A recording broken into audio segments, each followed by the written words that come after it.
Well, the first thing that we're going to listen to is the Burns and Allen show.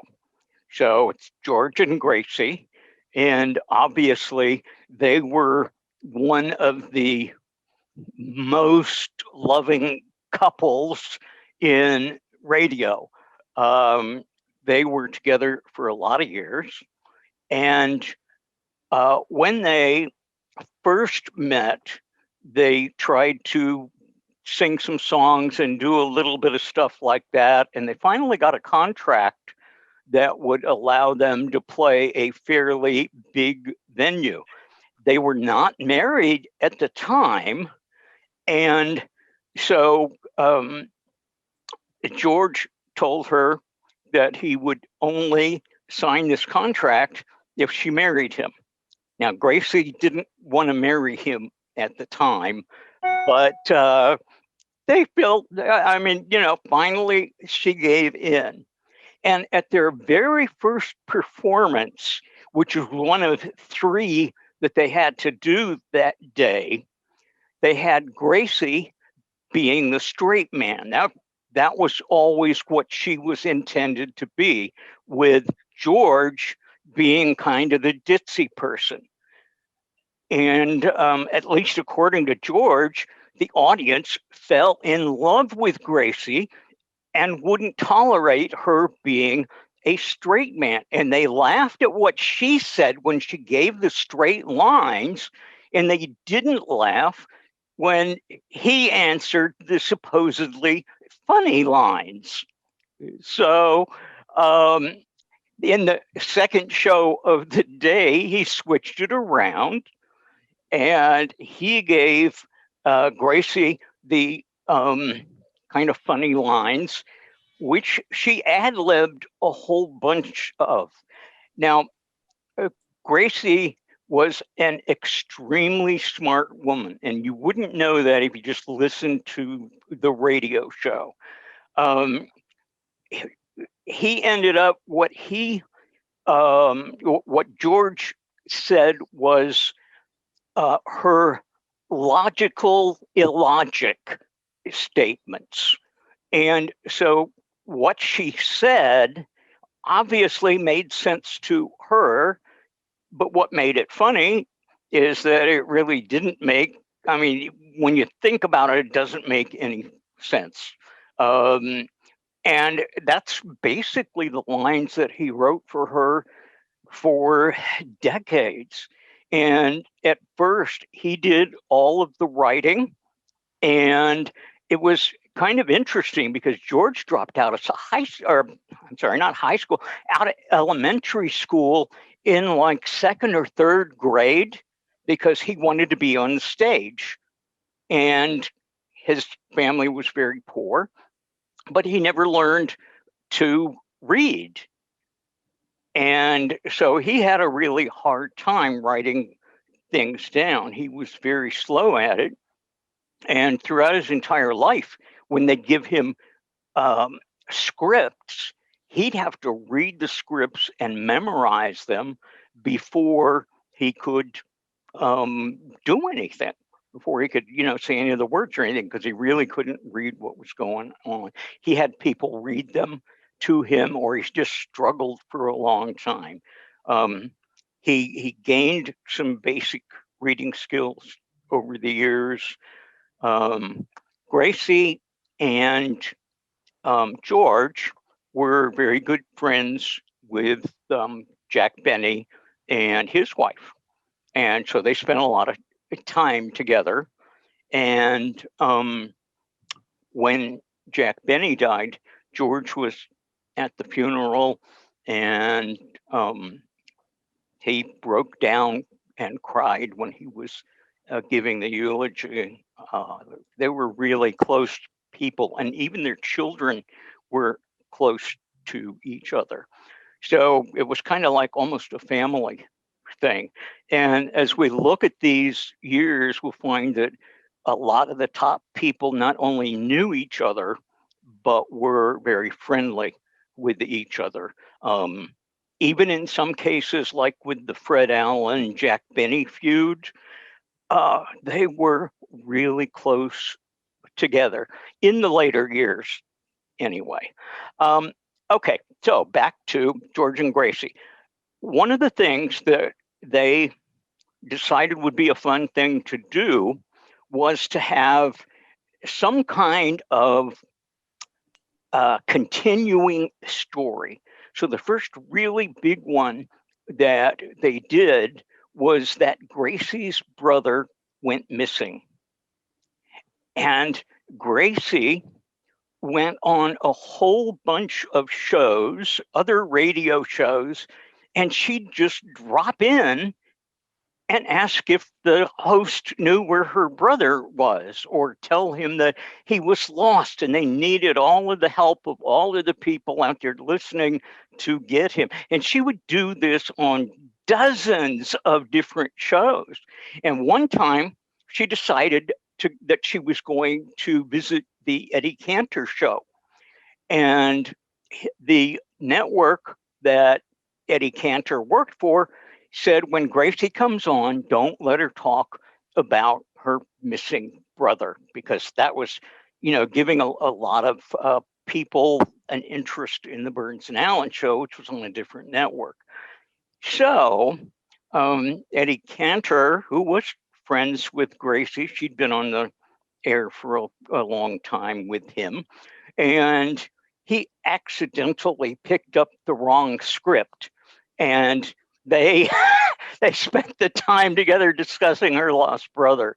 The network was furious at him, but that's kind of the way it goes. And the other big one that a lot of people still remember is when Gracie ran for president, and she was running from the surprise party, and she would go on all these different shows and say why they should vote for her for president. And again, the things that she said made sense to her, but not to everybody else. So they originally went on the air in, I think it was 1929, on BBC in England. Nobody in America had really heard anything about them. And the BBC got all kinds of letters, and they really loved it, and they wanted them to stay in England, but they weren't going to stay there. So they went back. And about 3 years later, they appeared on, I think it was an Eddie Cantor show, and everybody wrote in and really enjoyed it a lot. So they kept them on. It took them a few more years, and they got a few more guest spots, and finally they started with their own show. So that's kind of where, hopefully that brings you up to date a little bit. One other thing I might mention is that the sponsors usually wanted the name of the product to be the name of the show. And so when you hear about Fibber, McGee, and Molly, you never hear when they're on the radio that this is the Fibber, McGee, and Molly show. It's always the Johnson Wax show and with Fibber, McGee, and Molly. And Ozzie and Harriet did the same thing. They were 1812 Sterling was their sponsor. And so they lived at 1812 Sterling Road. There was always ads for the sponsors in there. So anyway, let's go ahead and listen to this. It's going to take me just a couple of seconds to get it set up. So if you have any questions or whatever, and Burns and Allen, this is from 1948, January the 15th. And it's called Gracie Does George's Income Tax. Another cup of Maxwell House coffee, George? Sure, pour me a cup, Gracie. Can everybody hear that okay? Maxwell House is always good to the last okay. drop. And that drop's good, too. Yes, it's Maxwell House Coffee Time, starring George Burns and Gracie Allen.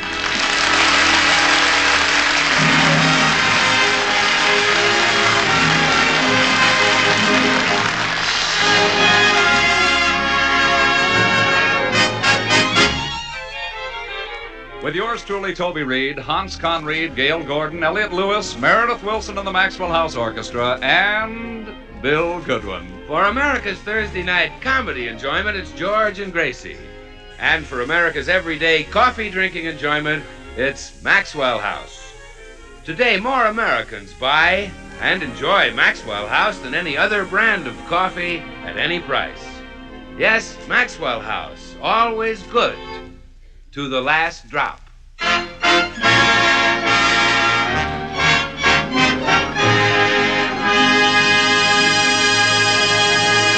Well, George Burns is one of the millions of taxpayers who has until midnight tonight to file an income tax return, which explains the tense situation as we look in at the Burns home. Now, let's see. Figuring our income on the basis of the community property law, that would make... What law, George? The community property law. That's the California law that says half of everything I've got is yours, and half of everything you've got is mine. Oh? Then how come I only get 1/4 of the money we make? Well, that's the way it works out, dear. Look, I'll show you. Here in my hand is $1 and change. Yeah? Now, half of everything I've got is yours. So here's 50 cents. Ah, thank you. Now, half of everything you've got is mine. How much have you got? 50 cents. Half of it is mine. Hand it over.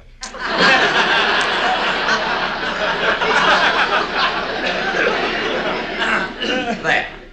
See how it works? I see who it works. Now, let's try that again, and this time I'll start with $1. Okay. Now, half of everything I've got is yours. So here's 50 cents. Thank you. And how does the second part go? Half of everything you've got is mine. How much have you got? 50 cents. Half of it is mine. Hand it over. Here. Thanks. Well, you were right, George. It comes out the same way no matter how you do it. Oh, sure. Oh, I'll bet you get tired of me being so stupid, huh? Now, sometimes it comes in real handy. Now, let me figure some of the income tax deductions. Let's see. Business expense. Now, what does that mean? Well, whenever we have a guest star on our program, we always take him to dinner. That's a business expense. Let's see. Now, we took Cary Grant to dinner. But he paid the check, remember? Oh, yeah, that's right. He did. Well, we took Bing Crosby to dinner. He paid the check, remember? Yeah, that's right.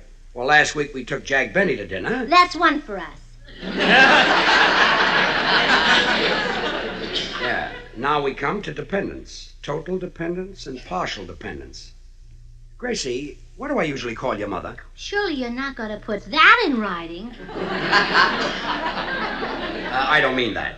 Does your mother live on just the money we send her? Oh, she does right now. You see, my brother Willie got a job as a soda jerk, but he had to quit. Why? Well, a customer told him to squeeze a glass of orange juice. Well? And he squeezed the glass so hard it broke and cut his hand.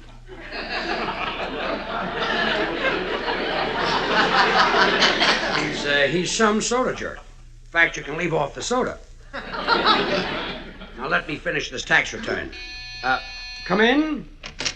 Hi, Burnses. Hello, Bill. Hey, what are you doing, George? Trying to figure out my income tax. And I'm helping him. Some help. If it weren't for Gracie, I could figure my income tax out much easier. If it weren't for Gracie, you wouldn't have any to figure. Listen, Bill, I used to do all right. When I first met Gracie, I worked alone. So she told me, George. Did you ever pay the loan back?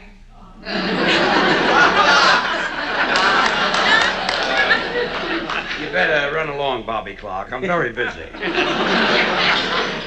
Listen, George, why don't you hire an income tax expert to do that for you? Now, the guy I've got knows all the deductions an actor can make. He's wonderful. Really? Sure. Takes off your entertainment, your publicity, your transportation, even takes off your clothes. George can undress himself. I doubt it, Grace. Look, I'll prove it. First I think... And you know something else, George? If an actor hires a secretary to answer his fan mail, that's deductible. Well, I keep a secretary running all the time. You do? Yeah. One of these days I'm going to catch her. In other words, you don't get enough fan mail to answer. What? I get baskets of fan mail. Well, some of it even comes with just my initials on it. WHG. William Horace Goodwin. Oh, no. Woman's heavenly gift. That's really a shy little boy. Well, he's got a point, George. Yes. I think Bill is one of the handsomest actors in Hollywood. Me? Well, sure, and I know someone who thinks you're even better than that. Me? That's the one.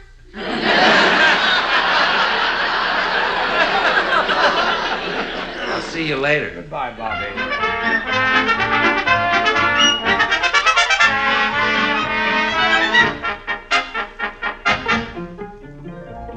I'll never get this tax return finished. It's so damn complicated. Oh, look, George, here comes Mr. Judson, the Texas oil man. Oh, fine. Now I'll have to stop and listen to him brag about Texas. Come in. Howdy, little lady. Hello, Mr. Judson. Howdy, little man. Hi. Say, you sound kind of depressed. I am depressed. Right at this moment, I hate taxes.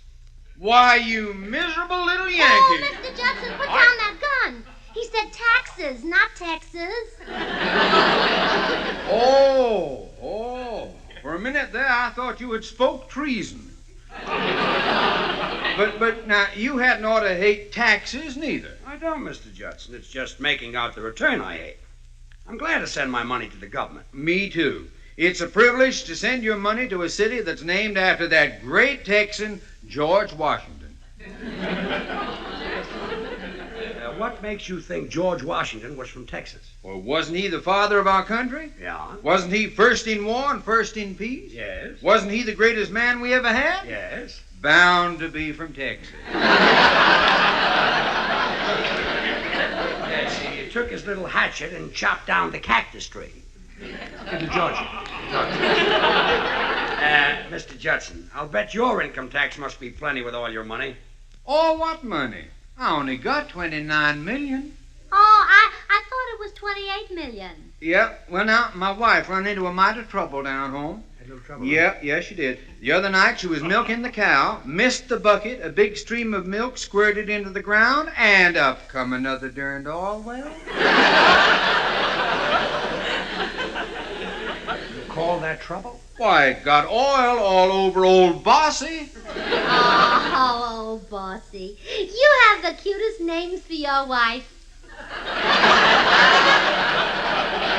The cutie. Oh, I like your sense of humor, man.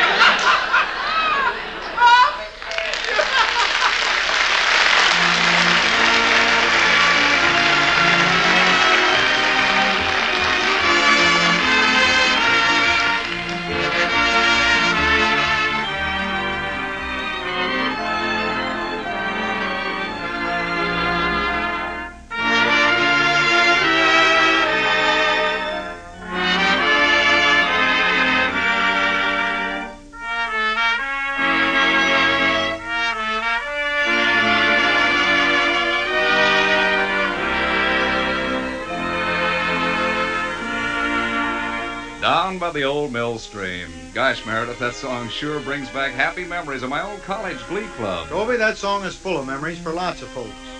It's a favorite with all kinds of singing groups, from the corner barbershop quartet to the community chorus. Well, that's just it, Meredith. Folks in this country have always been fond of singing.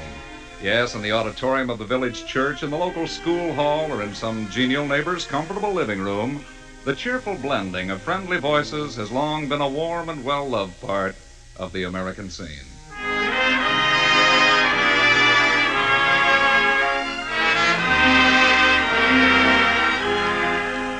Yes, and just as much a part of this American scene is our taste for a friendly cup of America's favorite coffee, Maxwell House. Americans love coffee. It's our national drink.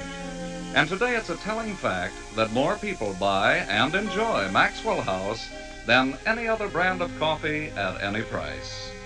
Flavor explains this nationwide preference. The superb good-to-the-last-drop Maxwell House flavor you can credit to the skilled blending of these choice coffees. Manizales for mellowness.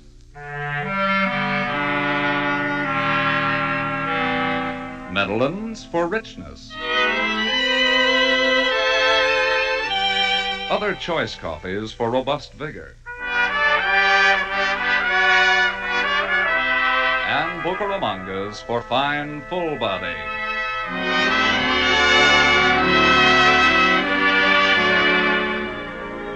all adding up to great coffee, rounded in flavor and radiant roasted to the very peak of flavor perfection.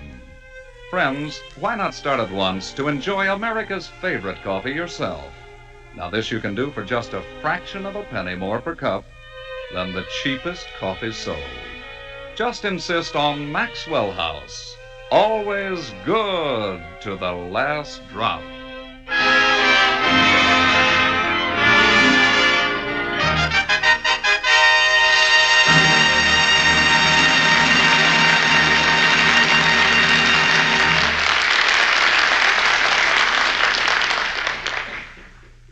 Did you finish the income tax return, George? No, I ran out of ink.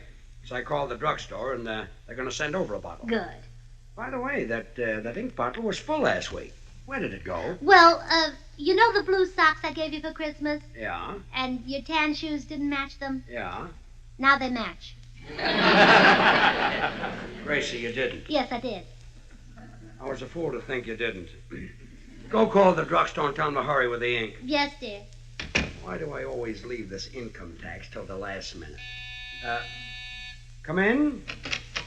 Mr. Burns, Yes. I'm the delivery man from the drugstore. Good, good. I've been waiting for that ink. I just started today. In fact, you're my first delivery. Well, that's nice. I'm so happy with this job. You know why I'm happy with this job? It gives me a chance to help humanity. I deliver things that people need. I need ink. Now take this bottle of liver pills. I figure that's going to help somebody's liver. Nice figuring. I'm so happy with this job. I'm happy that you're happy. Have you got my ink? You bet I have. I deliver things that people need. Now take these corn plasters. Likely as not, they'll help somebody's corns. Again, you figured it out. I'm so happy with this. There's nothing in the whole world as wonderful as working for a drugstore. What business are you in, mister? I'm on the radio. Go to work for a drugstore before it's too late. I'll speak to Mr. Owl in the morning. Drugstores have things that people need. Now take your bottle of ink. I'd love to. Just think of its possibilities. You could write a famous play or an immortal poem. I could if I had the ink. Maybe you'll write a cheery note to one who is ill. Maybe. Or a love letter to a beautiful woman. I happen to be married. Oh. Then if you wrote a love letter to another woman, that would cause trouble. You bet it would. Your wife might find the letter in your pocket. That's right. And when she read it, she'd get mad and leave you. Look, Mr. And all because the drugstore made me deliver this ink. Well, they can't force me to come between a man and his wife. I won't do it. I'll quit this lousy job. All right, but give me the ink. And break up your home, never. There. Your home is saved. Goodbye.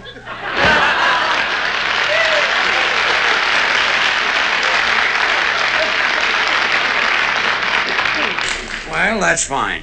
Now these shoes match my blue socks, too. Also the rug and the walls. George, I thought Oh, my goodness. There's ink splashed all over the place. Had a little accident. Oh, there are even a couple of ugly blue spots on your face. Here, I'll wipe them off. Take it easy. Those are my eyes. Oh, Oh, I get it. Take this income tax stuff down to the expert in the Taft building and let him figure it out. And here's $50 to pay him. I'll go get a mop and clean up this mess. well, $50 just to make out income tax? Oh, that's ridiculous. I can buy one of those dollar tax books and do it myself. That'll save George $49. And think what he could buy with $49. Hat, glove, shoes, coat. Why, he could buy me lots of things. I'll do it.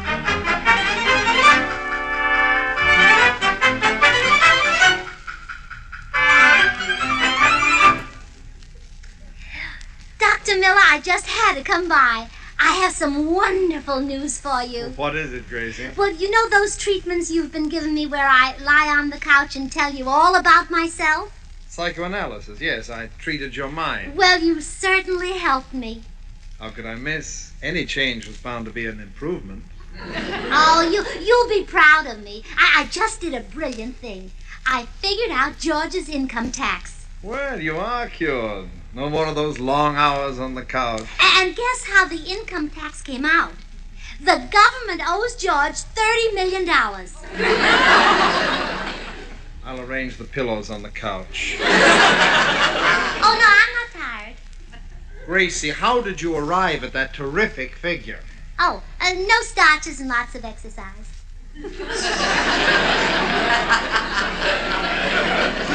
I mean George's income tax figure. Oh, well, I bought a book on income tax and found out all the deductions. Now, for example, the book said that an actor can deduct up to $500 for dues. Yes? Well, in California, we have dues every morning.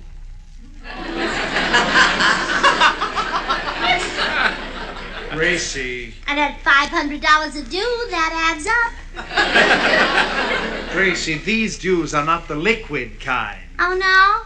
I've stood knee-deep in California dues. Well, even with deductions like that, how could you possibly arrive at $30 million? Oh, well, of course, the big item was entertainment. The book says if an actor entertains people in the course of his business, that's deductible. And at the rate of $2 per person. Well? Well, every time George goes on the radio, he entertains 20 million people. This is unbelievable. Well, now that's $40 million right there.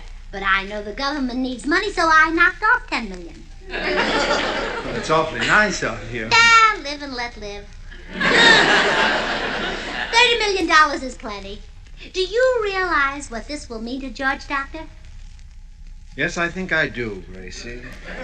Speaking as a psychiatrist, I would say that George will develop a pronounced isolation complex induced by extended incarceration and complicated by severe claustrophobia due to prolonged inability to alter his environment. Mm-hmm. What does that mean?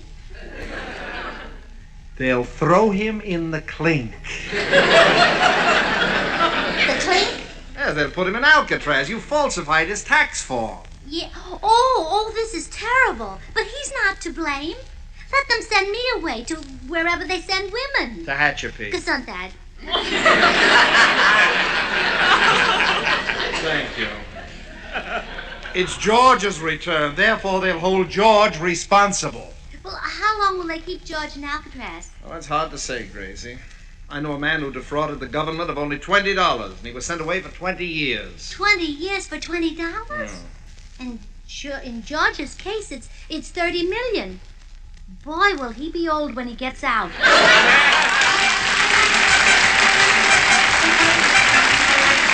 Here's Meredith Wilson on the orchestra and Stanley Steamer.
Say, Gracie, I came as soon as I got your call.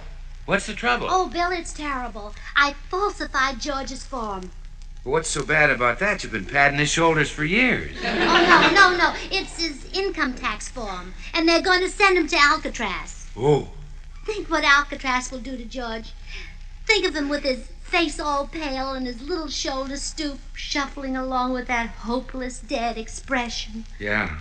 And then think of him after a few years in Alcatraz. Yeah, where is it?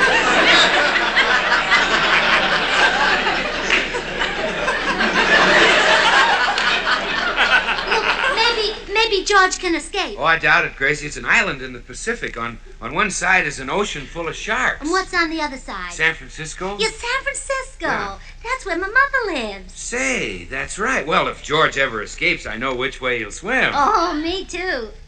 I hope the sharks don't get him. Hope he never tries to escape, Gracie. They've got a terrible punishment for prisoners who do that. Yeah, what is it? They take away their Maxwell House coffee. Oh! Rich, delicious, mellow Maxwell House, so wonderfully satisfying, good to the last drop. You know what happened then, Gracie? They go stir crazy. Stir crazy? Yeah. They go crazy because they can't stir that Maxwell House coffee. Ooh. It's the very best in coffee drinking pleasure, yet it costs but a fraction of a penny more per cup than the cheapest coffee you can buy. Oh, I'm sure George will behave himself, Bill. You know, they might even let George sing to the prisoners. No, Gracie. Taking away their Maxwell House coffee is the worst punishment they allow. That's fiendish enough. You know, with more than 1,000 brands to choose from, more people buy and enjoy Maxwell House than any other brand of coffee in the world? Well, maybe it's not too late to save George. I'll appeal to the governor. Oh, that won't do any good. Oh, then I'll appeal to his wife, the governess. Gracie, nothing can save George from Alcatraz. Oh, dear. Oh, I know what I'll do. I'll soften the blow for him. I'll make it sound attractive. Attractive? Well, sure. It'll be like a daytime radio serial. Alcatraz can be beautiful. Gracie, it's an island, a prison with bars, a big ugly rock. How can you say that's beautiful? Well, love will show me the way.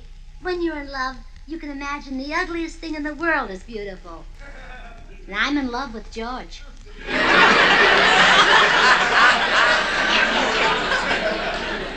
Good luck, Gracie.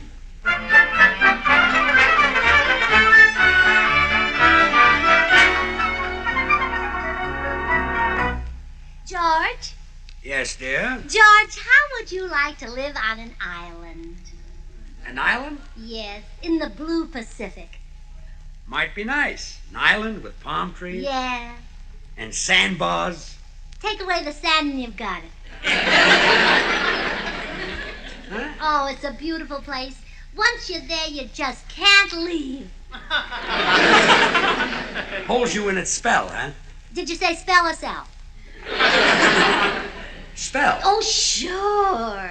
I love the ocean. Would be nice to lie there and listen to the breakers pounding on the rocks. Yes, making little ones out of big ones. Huh? Oh, you'll love this island, dear. The change will do you good. Now, for instance, don't you get tired of people always calling you George? I never thought of it. Well, now, on this island, they call you something else. Like what? Like 7293. 7293? Yes, and your closest friends could call you Seven. 7G Burns, eh? Gracie, this island is beginning to sound a little wild. Besides, I like the modern conveniences. Does this island have electric lights, electric stoves, electric refrigerators? Even the chairs are wired.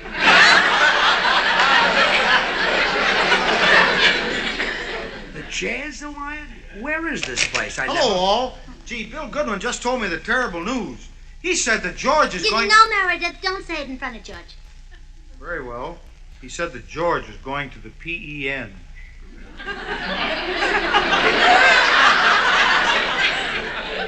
PEN? Because he defrauded the government on his income TAX. I'm going to the pen because of my income tax? Darn it, he caught on despite my precautions. Gracie. Wouldn't you like to live on an Stop island, that. dear? How could I How could I get into trouble on my income tax? It was made out by an expert. Oh, thanks, but I don't deserve the compliment. You made it out?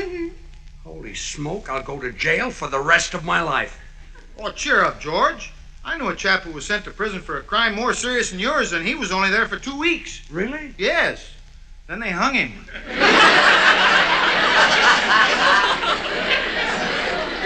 Nice of you to cheer me up. Oh, not at all. Another cheering thought is that Gracie might enable you to escape by sending you a cake with a file in it. No, that wouldn't help much, Meredith. You see, George is going to Alcatraz, and it's surrounded by water. Oh. Well, you might send a somewhat larger cake with a canoe in it. Look, Meredith, will you please tell me... come in. Is Mr. George Burns here? That's me. I'm from the Income Tax Department. Oh. Oh, goodbye, Seven. Listen, mister, I can explain everything. You see, my wife is the Now, one who... there's nothing to explain, Mr. Burns. I just came over to thank you. Thank me? Sure. Imagine a big star like you taking the time and trouble to write a comedy tax return just to hand us fellows a laugh. Huh? What a gag that was about the California dues. Did you like that one? You're a real comedian, Mr. Burns. How do you think of that stuff? Oh, it's just a gift. Well, the fellows wanted me to bring over this box of cigars as a token of our appreciation. Thanks again, and goodbye. Goodbye. Well, I'll be done. Hand over those cigars. Huh? They're mine, and I'll smoke them if it kills me.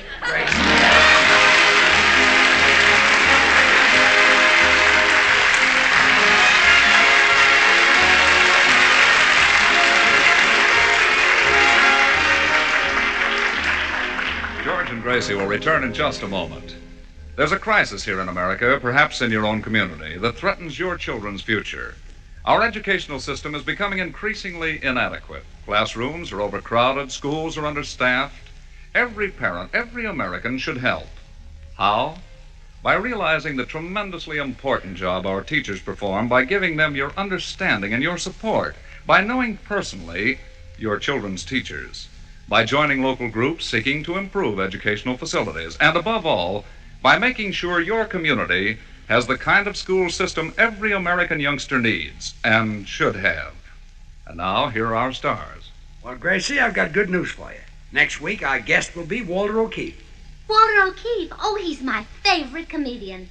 Your favorite comedian? Mm-hmm. Aren't you forgetting me? Oh, that's right, I am. Sure. He's your favorite, too. Yeah, that's what I meant. Good night, everybody.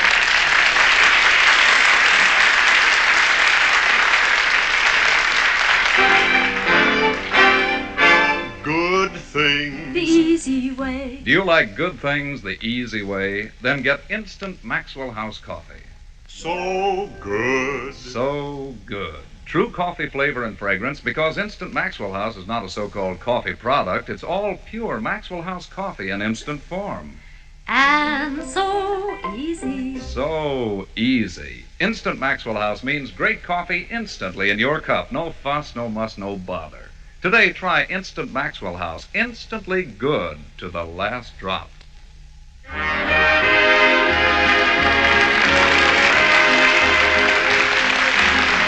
Until next Thursday, good night and good luck from the makers of Maxwell House, America's #1 preferred brand of coffee. Always good to the last drop.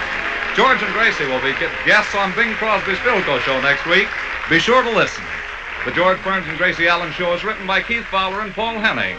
And now stay tuned in for Noah Webster Says, which follows immediately over most of these stations. This is NBC, the national broadcasting company.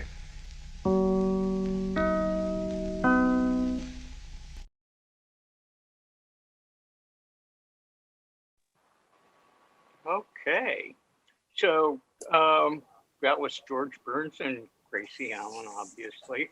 And I hope that you enjoyed it. What we're going to do now is listen to something kind of different. We're going to listen to a Gunsmoke episode.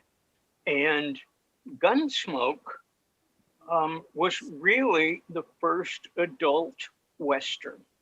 They'd had tons of Westerns on for years. The Lone Ranger and Jimmy Stewart as a six shooter, and just really a whole bunch of them. And they were all kind of aimed at children. And when Gunsmoke came on, it was the first adult Western. So they dealt with adult themes, which could be very violent, or they dealt with things like kidnapping and rape, really adult situations. They were also the first show that used what we could call today real sound effects. And prior to that time, for gunshots, for example, they would whip leather against pillows to make that gunshot sound. And the sound text at Gunsmoke went out and actually fired a whole bunch of rifles and six shooters to get the actual sounds of the guns. And all of the other sounds were real rather than those fake effects. So Gunsmoke was kind of a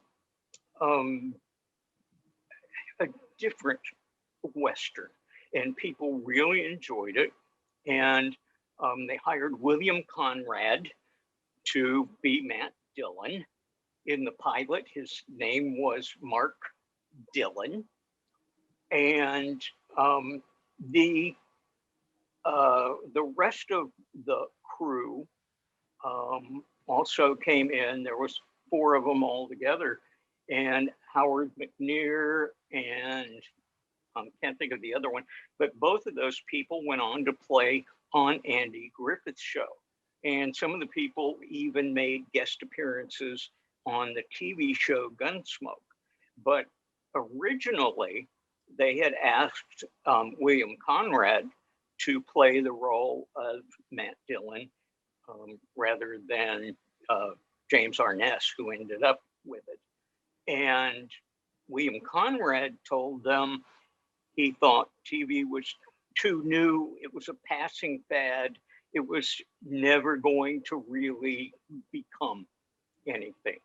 Of course, as he gained weight, we probably would have felt sorry for the horse that had to carry him if he had been on TV. But the show it ran for over 10 years. And one of the funny things is that it had to be made within a week. The audition program did. And the man who was hired to write the music got an idea on like the day before, 2 days before the show was supposed to be broadcast. And he knew kind of what he wanted. So he went to bed early so he could get up and be rested before he wrote the theme song. Unfortunately, when he got up, he couldn't remember a thing about what the music was. And so while he was shaving, all of a sudden it came to him again, and he sat down and wrote it on the back of the script, wrote all the notes for it, and it became one of the most popular themes on radio. So the adult problem that we're going to deal with in this episode of Gunsmoke is Matt Dillon's friend Kitty. And the question is always being asked, did they sleep together? Was she a prostitute? Exactly how did that work? And so today in the episode.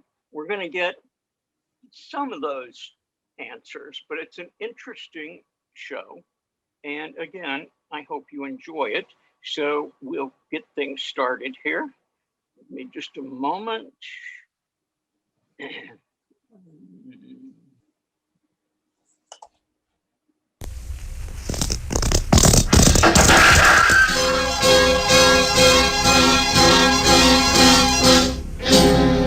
Around Dodge City and in the territory on west, there's just one way to handle the killers and the spoilers, and that's with a U.S. Marshal and the smell of gun smoke.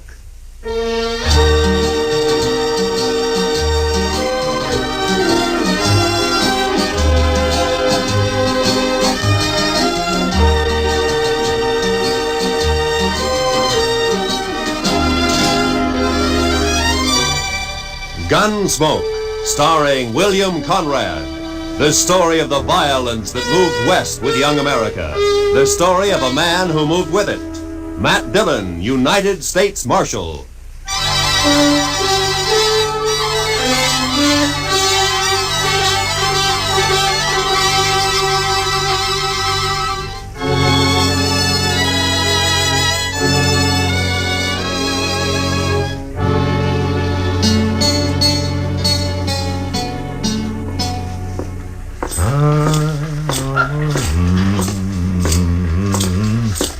How are you this morning, Mr. Bumby? Oh, Marshal.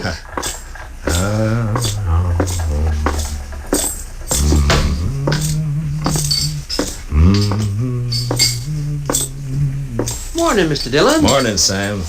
Is, Kitty around?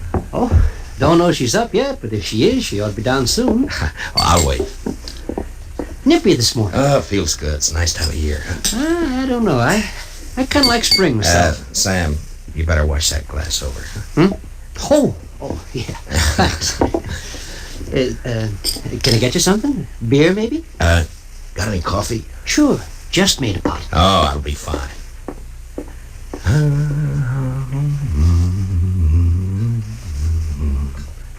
Her face is something wondrous fair.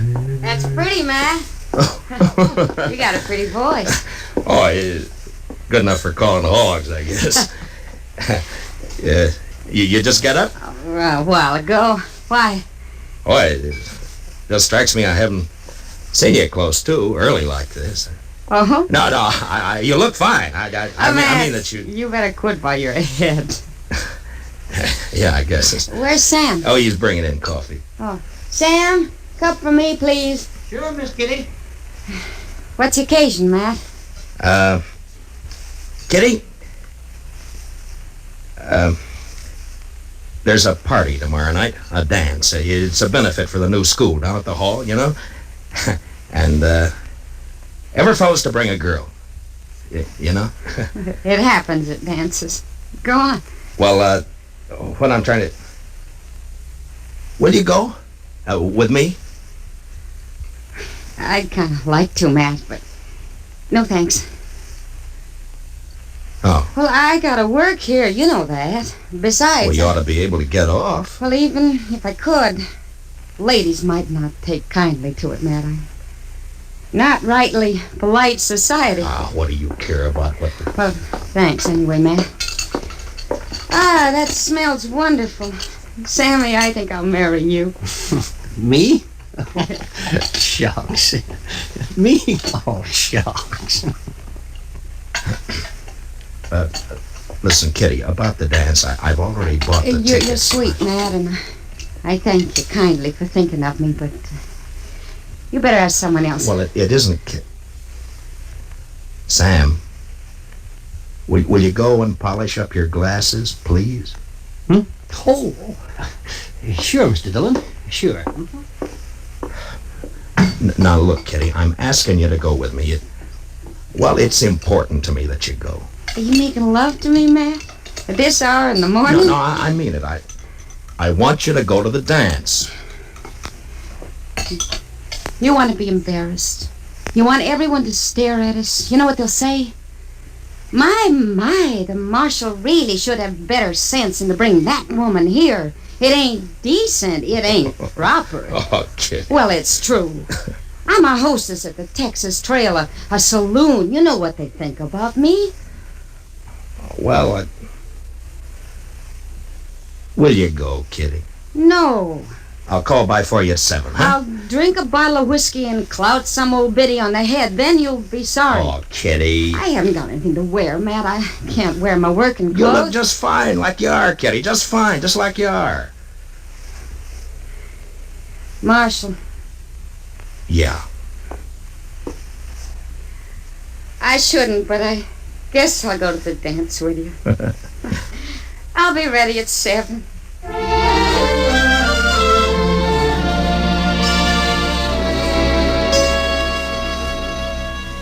How do you talk about a woman like Kitty?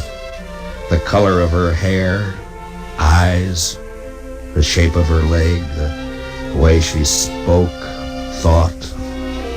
Well, that's a picture you had to get by looking and hearing, otherwise you'd never know it. And I felt real good about taking Kitty to the party. The first time we'd really be out in company. And I liked the idea.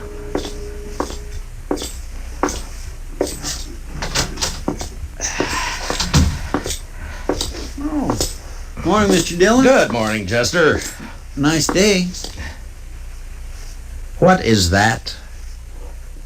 That, Mr. Dillon? Yeah, all over my desk, that. Ink. Yes, sir, I know. I was just cleaning it up, Mr. Dillon. Seems like a big bluebottle fly, last of his kind this fall, I guess. Big fool bluebottle fly was a-setting on your desk, Mr. Dillon. Oh, you're slopping it all over the floor, Chester. Yes, sir, I see it. That lazy fool bluebottle fly was a-stomping all over your desk, Mr. Dillon, and I took a whack at him with a paper I happened to have in my hand, and I got him. Well, thanks a lot. Well, that's all right, Mr. Dillon.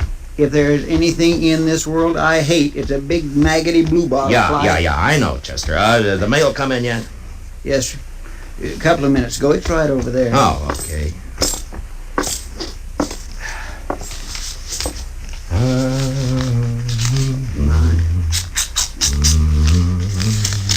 There. I think that should do it, Mr. Dillon. All right, Chester. Anything likely in the mail, Mr. Dillon? No. Look, Chester, we better get these government circulars posted. Would you do that for me? Yes, sir, I'll do that. Say, Mr. Dillon? Yeah, what is it, Chester? About the dance tomorrow. Now, what about it? Well, you're going, aren't you, sir? Doc's going. He's taking Ms. McNish. I'm going. Everybody's going. You are going, aren't you, Mr. Dillon? Yeah, I'm going. Don't seem right, man. You're standing not to go to a big social like we're... You are? Yes. Well, that's fine. Just fine. Doc and me, we were talking, and it just didn't seem right to us that a man like you didn't have no real nice, sweet girl to escort to a big social. I got one, Chester. A real nice, sweet girl. I'm taking Kitty. Miss Kitty? I asked her before I came down, and she accepted. Well, that's good. Miss Kitty. That's right, Chester. I got a couple of letters off to Washington, Chester. You want to go and see about posting those circulars, huh? Yes, Mr. Dillon. Ah, fine.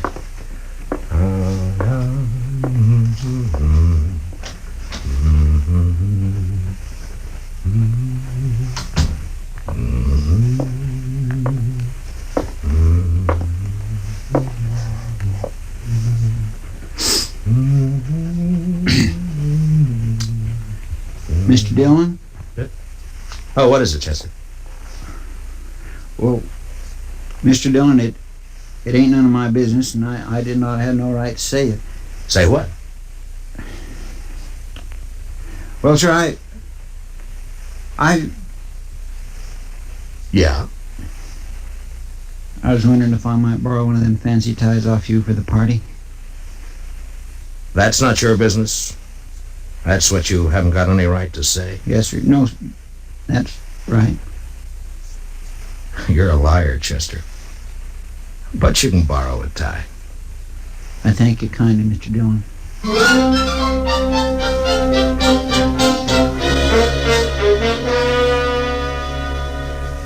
You work for a long time with a man, and you share a lot of life and a lot of death.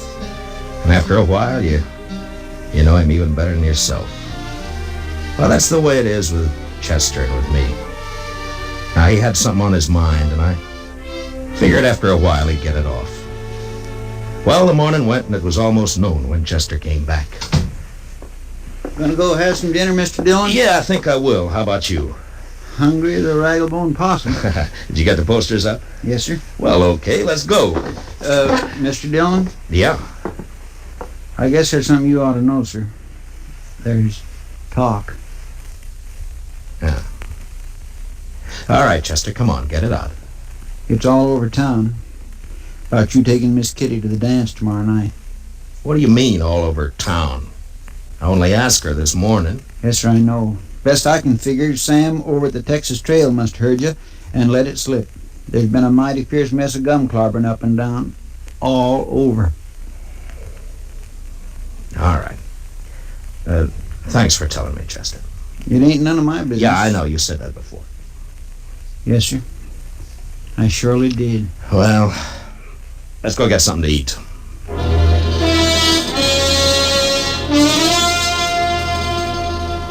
It's hard to tell about people.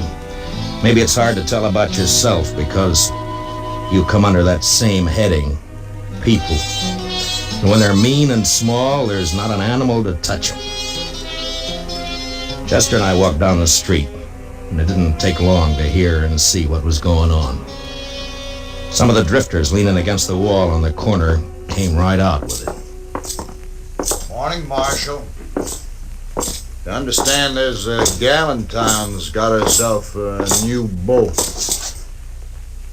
What did you say? Maybe you ought to look into it, Marshal. Folks are being downright rude. Mister, you're gonna... Come on, Chester. Hey, you see his face? Ought to haul him in. Every one. Yeah? What are you gonna charge him with? Pestilence, Mr. Dillon. Just plain pestilence.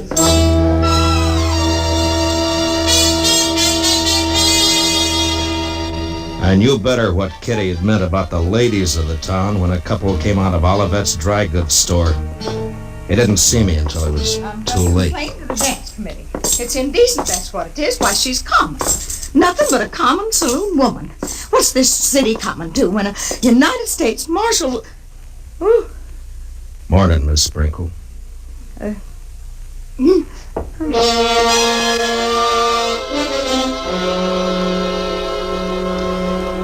a man's born, they say he's blessed or cursed with a lot of things already in him. Take pride, for instance. Sometimes pride can be a curse. Well, maybe I had more in my share. And maybe it would have been a sight kinder if I'd not taken Kitty to the dance. But I did.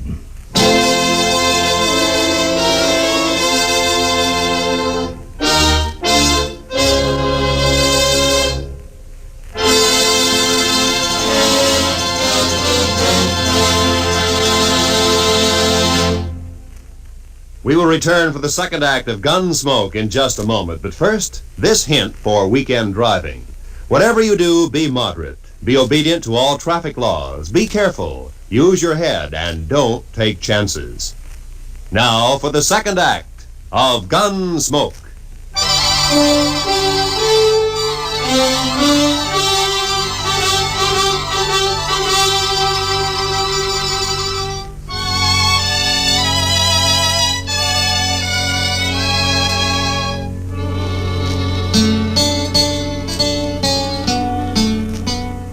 I picked up Kitty at the Texas Trail at 7 the next evening. She was waiting by the side door, and when I saw her, she kind of moved back in the shadows, almost as though she was ashamed for me to see her. Hi. Hello, Matt. Are you all set? Well, I guess so. Matt, are you sure? Hey, Kitty, you look fine. Yeah, you look just fine. Do you like it? Yeah, I like it.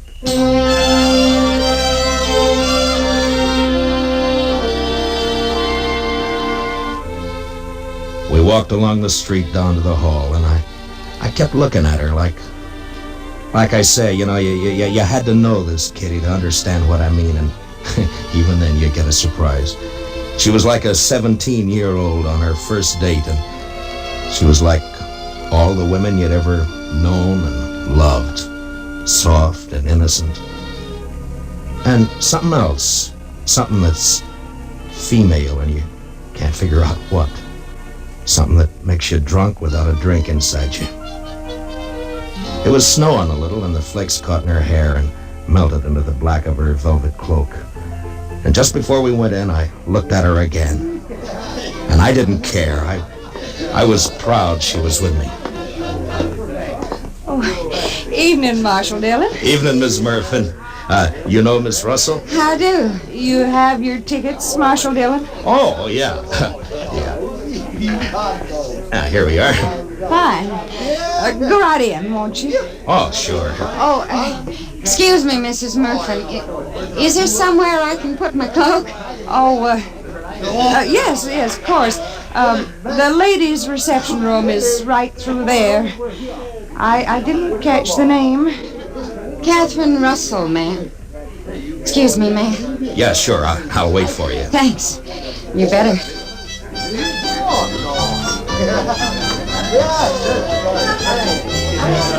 I could see them through the big open doors in the hall. They were all there. Faces flushed, smiling, happy, dancing. And all the women seemed pretty and the men handsome. And Chester was up on the platform calling the dance, and Doc was fiddling. And I was waiting for my dancing partner, Miss Kitty Russell.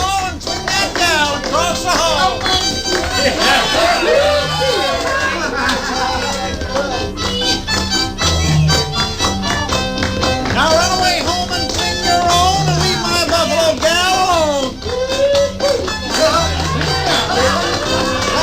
Everyone sing your partner, then promenade all and around you go.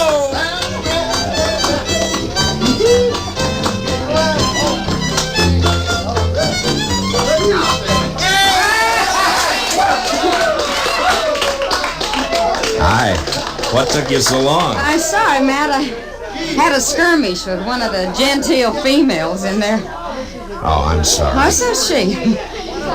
You know, I get the idea I'm not welcome around here. Let's go in and get some punch, huh? Sure. How are you, John? Oh, that's a nice dress, Kitty. I haven't worn it since a few years back in New Orleans. Hey, Marshal. Oh, Miss Kitty. It's Doc. Well, how are ya? Oh, fine, Doc. Hello, Doc. I say, we got a bottle of whiskey outside. You care to join us? Oh, this punch. Not right now, thank you. Oh, well, sure. Say, Miss Kitty, I saw you come in. Best looking woman in here. Oh, there's lots of scratching going on. Thank you, Doc. If you see Mrs. McNish, don't tell her where I am, will you? Man gets kind of dry fiddling. Oh, well, so long. So long, Doc. Punch, Marshal Dillon? Kitty? I guess so. Mr. Sprinkle, have you met Miss Catherine Russell? No, I'm afraid I haven't. You got a short memory, Mr. Sprinkle. Huh? I could have swore it was you in the Texas Trail a couple of weeks back. Drunk or no hoot owl. Don't you remember I had to slap your face? I think... Edward? Edward? Yes, dear.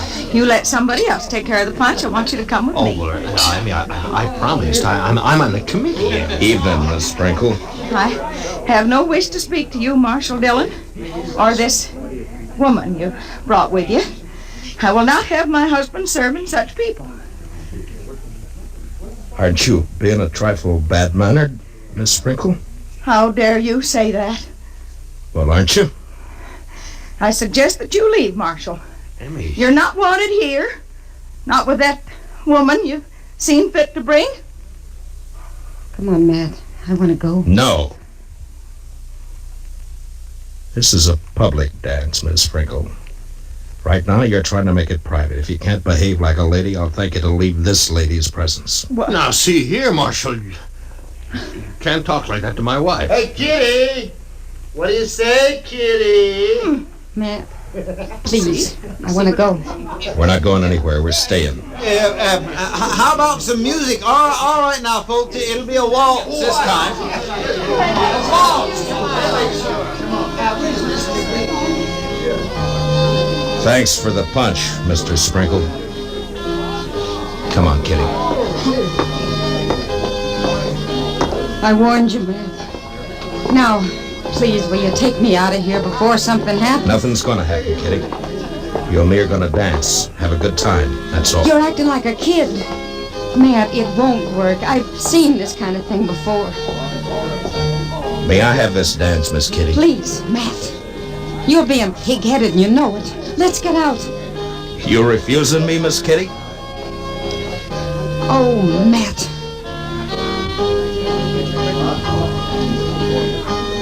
We danced, but it wasn't what I hoped it'd be. Kitty closed her eyes. I guess she was trying to blot it out, but I could see the other couples looking, whispering, and one by one dropping away over into a small group that got larger. And there were only about 6 of us left when the waltz ended. And that's when the stranger and a couple of his pals walked out onto the floor. They were drifters, probably been in town for a week. And they were having their fun before they moved on.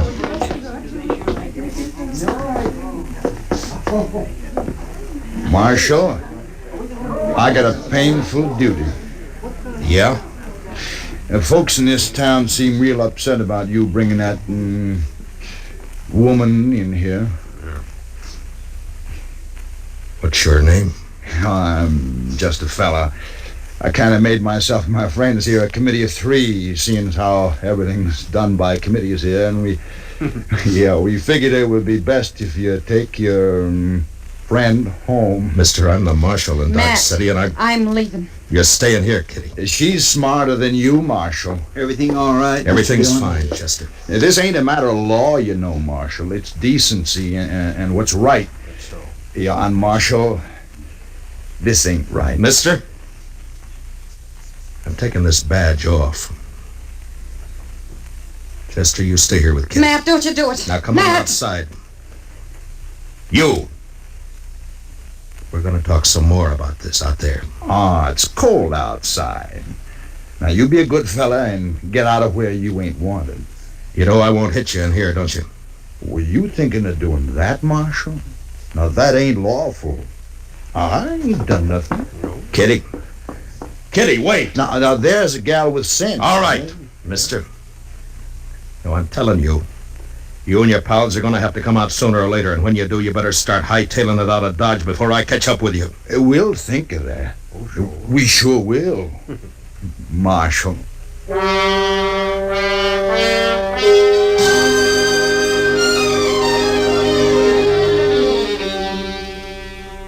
Just 3 no-good drifters, hating the law, finding pleasure in trouble. Kitty had gone, and I went out into the street. It had stopped snowing. Just cold. Much colder. I went up to the Texas Trail. There was only 2 people in there. Some guy dead drunk on a table, and someone else standing at the bar, looking into the mirror at me.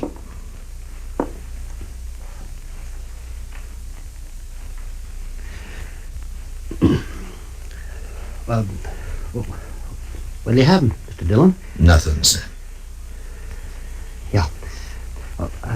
I got some things to do in the back. Give me a call if anyone comes in, will you? Yeah, sure.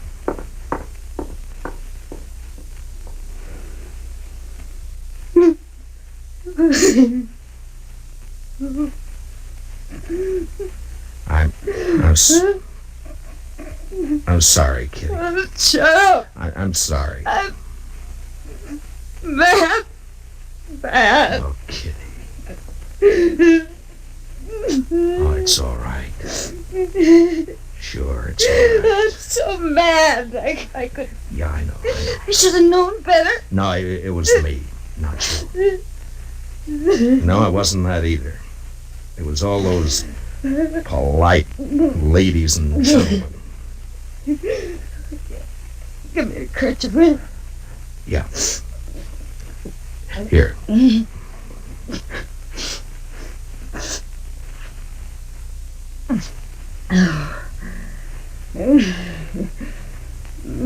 a long time since I cried.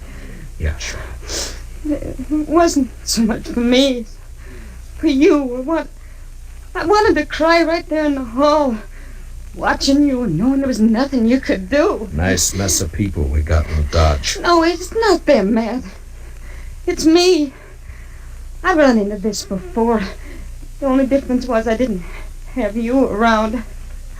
I wanted it to be right tonight because of you. A lot of narrow-minded prayers spouting. Yeah. They hurt your pride, didn't they? No, it wasn't that. No? No, I wanted you to go with me. That made me real happy. But maybe we're different, Matt. You and me figure life different to them. That's not their fault. There's a lot of folks there, I know. I smile at them on the street. They talk to me. But tonight, well, that was different. I made them uncomfortable. Yeah? Well, they didn't do a bad job with you. Oh, you can't look at it that way. And you can't go fighting the whole town either. There's 3 fellas gonna get hurt. No, I don't want you to do that, Matt. You just let it go. Let it go, Matt. They don't mean nothing. You know what means something to me? What? That you asked me to go to the dance with you. I knew what was going to happen, but it was worth the chance. I thank you for it, Matt.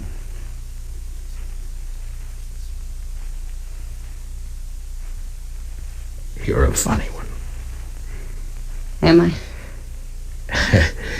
But you sure showed them up, those women. The way you look. Oh, I'm glad.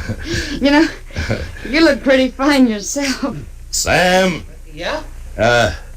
You got any champagne, Sam? What?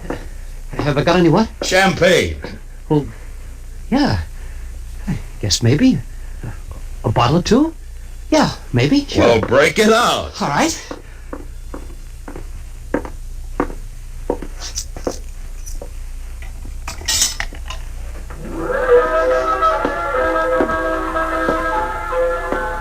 Miss Kitty,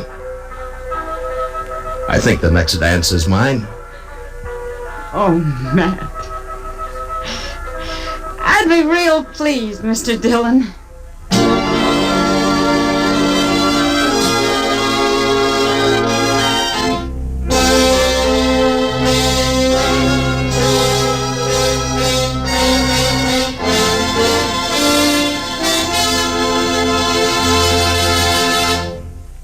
Gunsmoke, under the direction of Norman MacDonald, stars William Conrad as Matt Dillon, U.S. Marshal. Tonight's story was specially written for Gunsmoke by Anthony Ellis, with music composed and conducted by Rex Corey. Featured in the cast were John Daner, Vivi Janis, Bob Sweeney, Lawrence Dobkin, and Mary Lansing. Parley Bear is Chester, Howard McNair is Doc, and Georgia Ellis is Kitty. Gunsmoke is heard by our troops overseas through the worldwide facilities of the Armed Forces Radio Service. Join us again next week as Matt Dillon, U.S. Marshal, fights to bring law and order out of the wild violence of the West in Gunsmoke.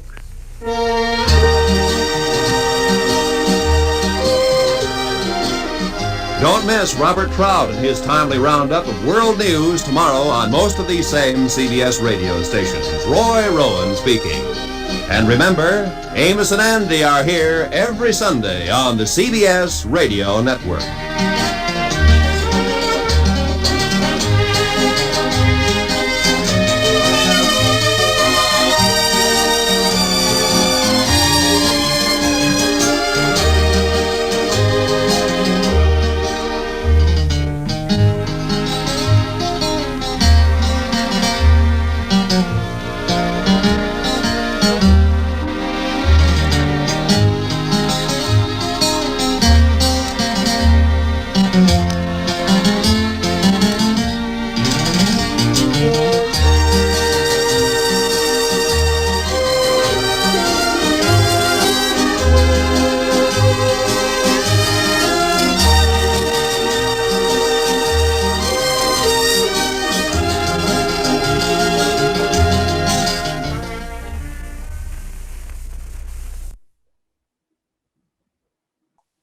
that wasn't an exciting Gunsmoke, and most of the Gunsmokes were really exciting. But this one I chose to play because it gave us some idea of how radio was handling the real world back in 1952. Like I said, Gunsmoke was an adult Western, and they really dealt with a lot of problems that the people were still seeing in 1952, even though it was supposed to take place in the 1870s. The last show that we're going to listen to is Suspense. And Suspense is very interesting in that they did things considerably different than on other TV or other radio shows. And one of the things that they did differently was they invited famous people, particularly actresses and actors from movies, but also people from radio, and they brought them in to perform these suspense plays against their type. And so, for example, in tonight's show, we've got Fibber McGee and Molly, who were obviously comedians for years and years, well, decades and decades. We've got them playing in a serious role. And they brought the suspense episodes were interesting in that they were all different. It wasn't actually just about suspense. They had science fiction on there and comedies and a lot of other things. And again, they had famous people come in and play against type. Probably the most famous show was with Agnes Moorehead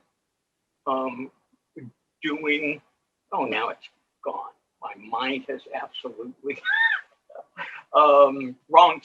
wrong number. That's what it was, which became a movie too. But the Suspense with Agnes Moorehead was so popular, they repeated it 6 times over the years. And by the way, when they repeat things, they don't just do like TV does and replay it again.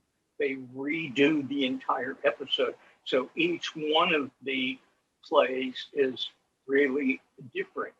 In fact, the first time it was performed, the sound man, the props man, had his gun go off early at the end of the show, and the listeners actually missed how the show ended. And so they went. Anyway, at the end, when the sound effects man shot his gun off early, it was overwriting what the actor said at the end, which explained the whole story. And so the network got just a whole bunch of letters saying what was going on, why did this happen, or whatever. They didn't know that the gunshot had gone off early. So as little as 6 weeks later, they redid the play again. And the second time, the sound man hit his cue, so he didn't cut off the end, and the audience was much happier with that.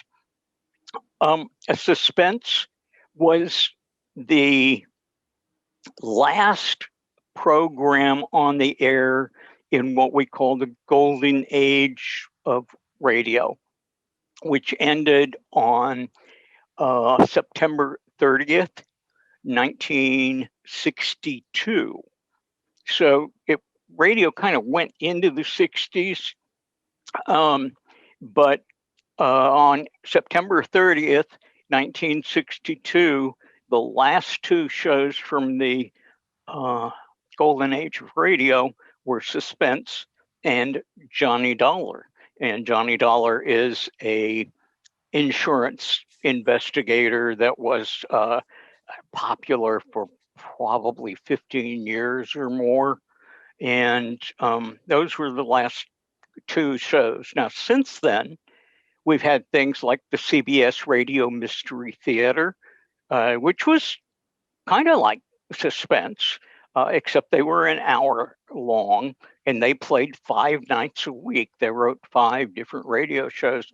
This was in the 70s and 80s, I think, with Edward G. Marshall doing the hosting. And it was kind of like a combination of Inner Sanctum and Suspense. So we've had other plays done since 1962, and people are suggesting that this be called the Silver Age of radio from 1962 to the present.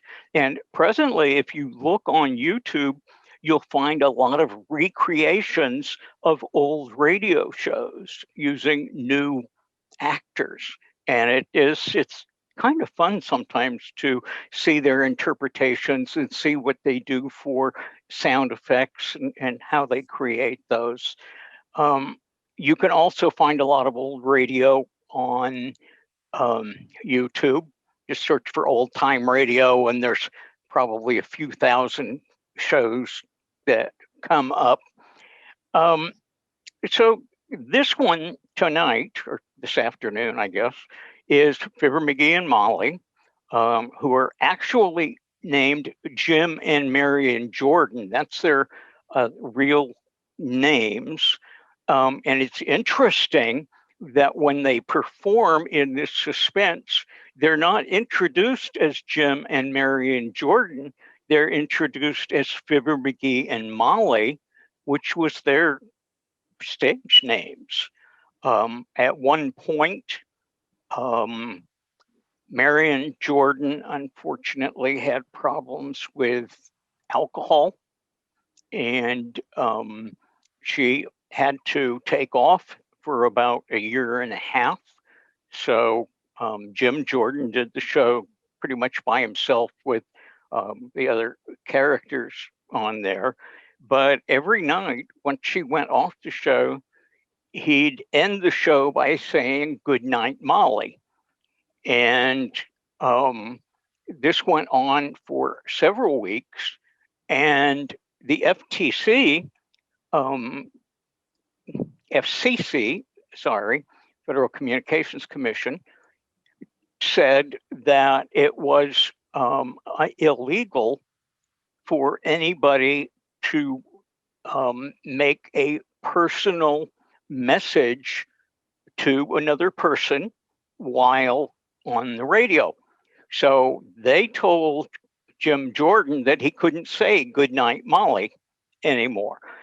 And the radio stations and the FCC got thousands and thousands of letters saying they didn't like the fact that he couldn't say good night to his wife. And so the FCC backed off and they said, well, since he didn't say "Good night, Marion," and he was saying "Good night, Molly," maybe he was talking to another character on the radio. So that's okay. So the rest of the time is that she was sick, he said "Good night, Molly" every time at the end of the show. So I thought that was kind of an unusual story. But in this story, they're not comedians. And it's about a hijacking that takes place. And I thought it was an interesting story. So we'll try this again. Give me just a second. And this is from February the 3rd, 1949.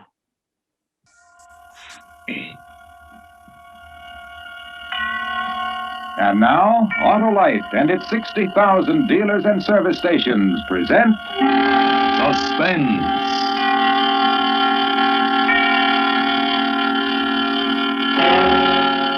Tonight, Autolite brings you Fibber McGee and Molly in Backseat Driver, a suspense play produced and directed by Anton M. Leader.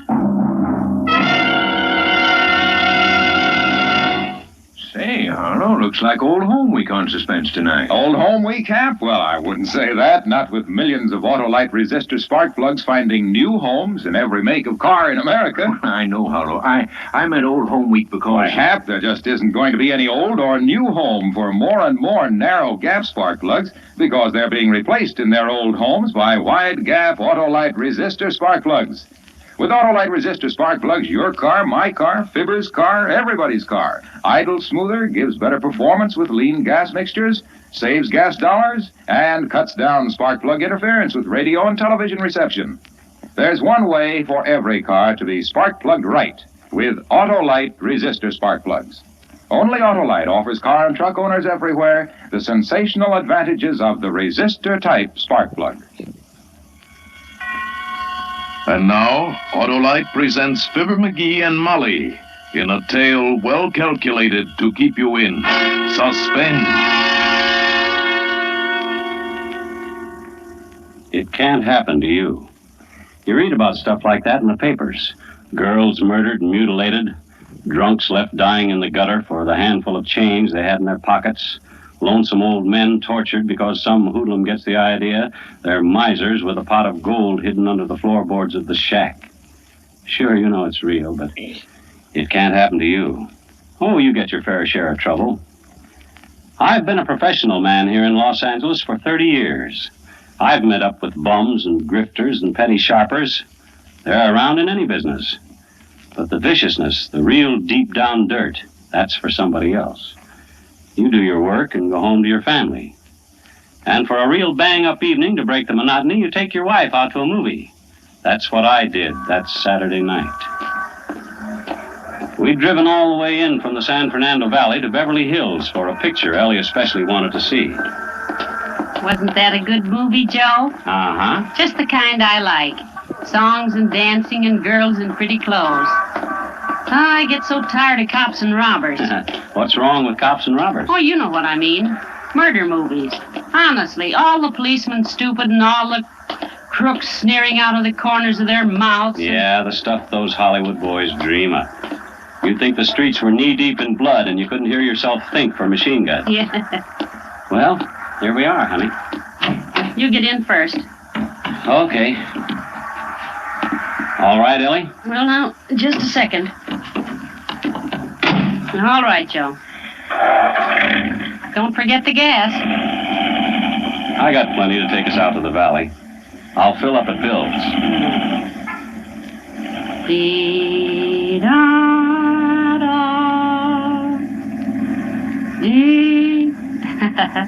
You remember how that song goes, Joe? What song? In the picture. You know, Two on the Moon. The one the boy sang to the girl. Oh, that one. Let's see.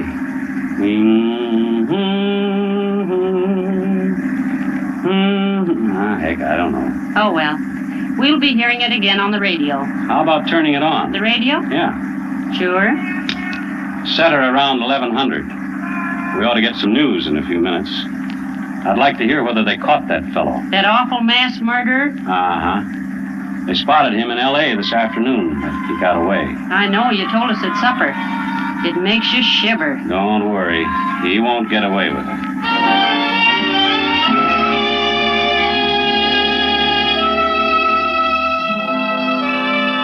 We left the lights of Beverly Hills behind and turned into Coldwater Canyon. It's as quick a way as any to get us across the Hollywood Hills to the valley. It's dark in the canyon, quiet, with mighty little traffic at night. I cut my lights up full and we swept up the side of the ridge. News program came on, but I didn't pay much attention. I was talking about brush fires.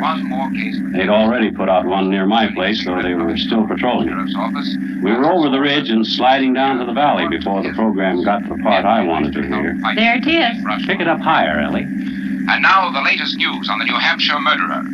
2 weeks ago, Lewis Matrick wiped out an entire family in Greenlee, New Hampshire. Today, he was spotted 3,000 miles from the scene of his crime. At 5:30 this afternoon, a patrolman saw and definitely identified Matrick in downtown Los Angeles. He is here. However, by darting through heavy traffic at the risk of his life, the killer was again able to make his escape. According to neighbors of the slaughtered family, Matrick first appeared in Greenlee about a year ago. From fingerprints in the Nolan home, Louis Matrick has been identified as Lloyd Matthews, ex-convict. He is wanted for questioning in the robbery and murder of a New York storekeeper a year ago. Oh, my. A crime that netted the killer less than $20. Can you imagine? Matrick, or Matthews, is 32 years old, height 5 feet 9 inches, weight 155 pounds. He has blue eyes, light brown hair, nose slanted to the left. When seen this afternoon, he was wearing a blue suit and a gray pork pie hat. Awful. Awful. Not pretty, no. And he's somewhere around L.A. this minute. Joe, do you think it's right us leaving Annie and Bud all alone while we're... No, Ellen. Annie's grown up, and Bud's a smart youngster, if I do say so myself. You can't wrap kids in cotton wool. I know. Oh, I'm silly, I guess. Neighbors close all around. All they'd have to do is yell. But what would make a young man do a dreadful thing like that? Could be a lot of things. Maybe he's got a screw loose. Maybe he went nuts over a girl. Maybe he gets a kick out of killing like some... You know all the answers, don't you? Joe! Hey, what the... Keep going. Go on, keep going. I got a gun here and I'll use it. Tell him, you. Ellie? Against the back of my neck. I can feel it. Cold. Well, are you gonna move? Okay. Okay, brother. You're the boss. You said it. I'm boss, and remember it. Otherwise, I'll blow a hole through your wife's head. I've had experience in these things.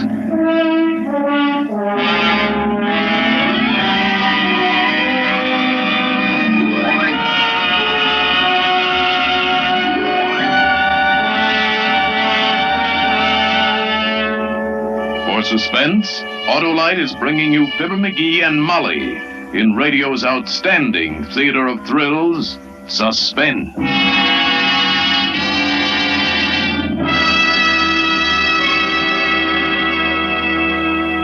Harlow, I've got to run. My wife Mary just called up and said someone stole our Autolite resistor spark plugs right out of the engine of our car. Gosh, Hap, I didn't know they were that precious. Skip along. So long.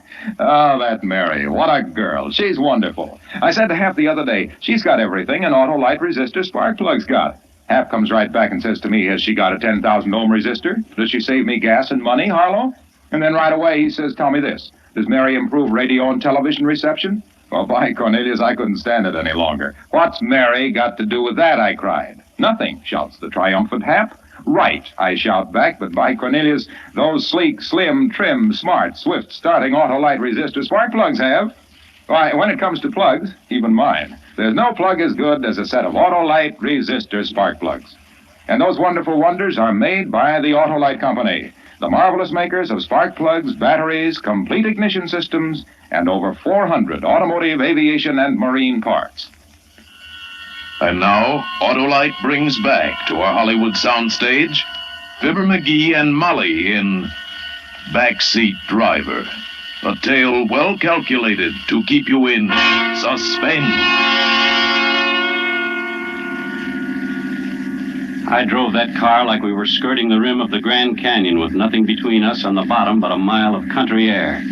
This was it, the thing that happens to other people, to the ones that end up on slabs in the morgue. But not to me, not to Ellie. First car we'd seen since we left traffic swooped down behind us. It passed, but not before the headlights caught our passenger clean in my rearview mirror. He was hunched forward, sitting on the edge of the back seat so he could keep the gun rammed into the nape of Ellie's neck. He had light brown hair, pale eyes, and a nose that slanted. His mouth twitched, jittery. As the car went by, his eyes caught mine in the mirror and flickered. Keep your eyes on the road. Sure. Lose your hat? Right, boy. Like I said, you know all the answers. No, I didn't lose it. I stuffed it down a drain. Still wearing the blue suit, though. I figured it changed pretty quick now. Think yours will fit me? You can have the suit and the car. Just let it... Ellen. Joe, it's Matrick. The missus is bright, too. He crawled in here while we were in the movie. Joe, you should have had the car door fixed. You know better. Honey, I meant to. I was going to tend to that tomorrow. Shut up! Let's see if you can both be bright enough to keep your trap shut. Turn left on Ventura. Take the slow lane. And don't try playing no tricks. I've been in this burg before. Okay by me. That's real white of you. Straight out the open country, Mac. Then I'll take the missus up on that offer of the suit and car. What happens to us? Why, you just walk home. What else? Play it safe, and you ain't got a thing to worry about. That was a laugh, that was. Nothing to worry about. That'd kill you. Once we got out into open country, we'd have a chance of walking away from the car. All a murderer can hope for is time. He doesn't leave witnesses around to get the law on his tail 1 second sooner than necessary. All I could do was stall and pray, and make what feeble gestures I could at Lady Luck. The thing that came into my mind was so risky it brought my hair up on end. But there was a chance, provided that trigger finger didn't start jerking. In the bright lights of the boulevard, I didn't think he'd notice, but a traffic officer would. I turned into Ventura and took the far lane, obedient as a whipped pup. Must have made 2 or 3 miles before I heard what I was hoping for. What's that? Huh? Oh, the siren? Why, an ambulance, I guess. We hear a lot of That them. ain't no ambulance. It's a motorcycle cop. Joe, it's young Mike Kennedy. He patrols this stretch. What are you up to? What are you trying to pull? Nothing. The kid's a friend of Think ours. you can get me easy, huh? Well, I warned you. I ain't going alone. You asked for it. Listen, will you? The kid lives near us, practically grew up under our feet. All he wants is to pass the time of day or maybe send a message to our Annie. Yeah? Yeah. You start popping now and we'll all be dead. Keep your shirt on and I'll get rid of him. Okay. But it better be good.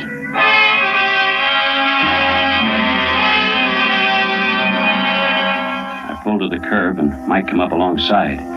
He sat balancing the bike between his knees and the grin on his face was a mile wide. It had worked. At least we were still alive and Mike wasn't 2 feet away. But where did we go from here? I had to think, but my brain was wet wool. My tongue stuck to the roof of my mouth. Well, what do you know if it isn't Uncle Joe? Something funny, kid?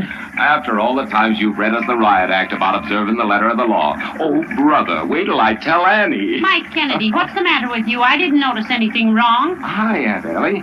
Nothing much the matter. Just Uncle Joe here proceeding sedately out the boulevard with his headlights up full. Headlights? By golly, that's right. I must have forgotten to, didn't I? You oughtn't to forget those things, Joe. Someday a big, bad cop might come along and haul you off to the state.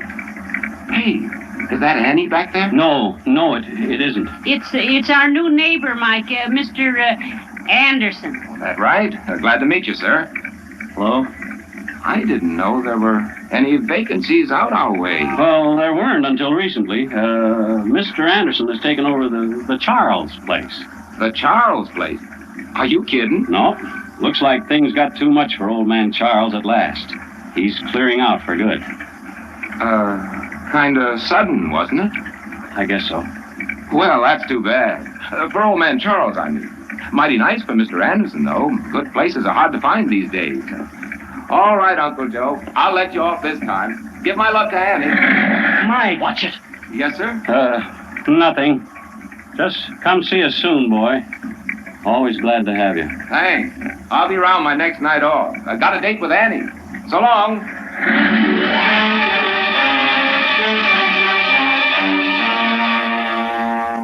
That was that. Mike turned his bike and headed back down the boulevard. The chance had come and gone. But it felt to me like half my mind went off with the boy yelling at him. Must have been half a minute before I could pull myself together and ease back into traffic. Nobody said anything. I didn't dare to, and neither did Ellie. I couldn't see her, but I could feel her holding herself stiff as a ramrod, scared even to turn her head. When two people have lived together as long as we have, each one knows what the other one is thinking. I went back to driving and praying. That and cutting my eyes up to the mirror, just in case there might be a white motorcycle eye following us. There wasn't, of course. Back in the back, I knew he was watching, too. Those flickering eyes darting like lightning between us and the rear window. He was too busy checking to talk. Not that that helped much. Rage and fear were pouring out of him so thick you could have grabbed a hunk of the atmosphere in your hand. It was queer to drive along like that on the crowded highway. Traffic streaming both ways. Lights from drugstores and cocktail joints and eating houses blazing to the sky. And to know if I lifted a finger for help, I'd sign our death warrants. It had to be luck, all luck. There was still a chance I'd get it. The way I figured it, we'd started out with just about enough gas to get us back to Bill's station. When we hit that, the meter ought to show empty. Gas gauge was hidden from me by the rim of the steering wheel, but I was pretty sure I was right. I waited until I saw the red and green lights above Bill's pumps a block and a half away. And very slow and easy, I slumped over for a peek at the gauge. I leaned just too far. Shut up! Sure. What now? What were you looking at? I was just easing the crick out of my neck. Yes, you was. You was looking at the dash. You... Oh, so that's it. Fresh out of gas. Look, I just remembered. Don't give me that. You knew it all along. From now on, you keep your hands on the wheel, Mac, but leave me do the driving. Turn into that filling station. Get high-test gas and fill her up. Hi, Joe. Hi, Bill. Evening, Ellie. Bill. Oh, evening, sir. Up to the top? Yeah, Ethel. Ethel it is. Here you've been to the pictures, huh? Uh-huh.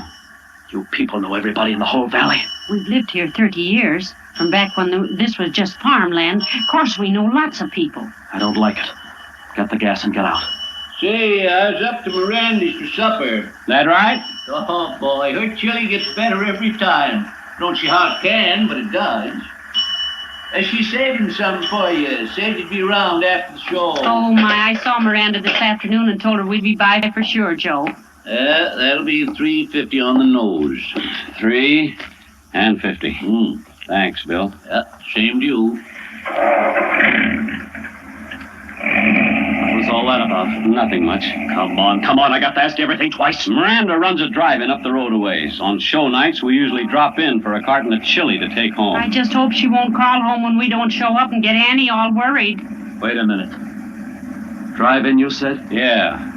And Miss Miranda could start checking on you? I didn't mean it like that. It's She could call your Annie, and between the two of them, they'd have the cops on the lookout for you before midnight. You're crazy. Like a fox. I ain't kept ahead of the buttons all this time by taking chances. We'll just pick up that chili, Mac. You want to go to Miranda's? Why not? Leave Annie get a beauty sleep. I can cover a lot of ground before tomorrow morning. I ain't eaten so good lately, I could use the food, too. And with you and the missus to front for me? What's to worry about? He was right about that. I went back to driving and praying. Miranda's place is one of those goldfish bowls, mostly glass with light pouring out across the space marked for outside service. She saw us pulling up, grabbed a quart carton off the back shelf, and hustled to the door. Here you are, Ellie. I was just saying to Betsy.